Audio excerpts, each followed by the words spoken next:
Kita tahu bahawa semua pimpinan kerajaan sebelum ini, termasuk kerajaan pembangkang sebelum ini, mengakui keperluan melaksanakan penyaluran subsidi. Namun ia tertangguh kerana tiada tekad politik. Maka memaknai subsidi pada pendapat kami adalah keistimewaan rakyat Malaysia. Dan bukan untuk warga asing. Bukan untuk syarikat besar. Kerajaan menyasarkan subsidi supaya dana awam sampai kepada rakyat.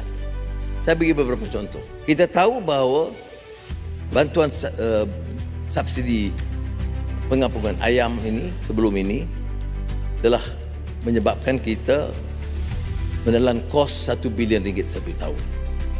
Tetapi pengampungan ini telah berjaya menjimatkan RM1 bilion dan harga ayam tetap terkawal.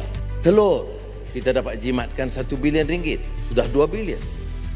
Penyaluran subsidi dan penstrukturan tarif elektrik secara purata menjimat RM6 bilion. 85% pengguna tidak dikenakan sebarang kenaikan tarif walaupun diwar-warkan seolah-olah rakyat tertekan. Tetapi yang nyata mereka melihat sendiri tentang nikmat penurunan bil setelah penyasaran subsidi elektrik. Penyasaran subsidi diesel telah berjaya menjimatkan RM5 bilion dana kerajaan. Dan sektor pengangkutan awam, nelayan dan logistik dapat menjamin dengan bantuan harga subsidi iaitu RM200 diberikan. Penyasaran subsidi RON 95 yang amat digeruni dan kempen besar-besaran menentang, tapi setakat ini berjaya menjimatkan RM2.5 bilion wang kerajaan. Bayangkan harga minyak turun ke RM1.99.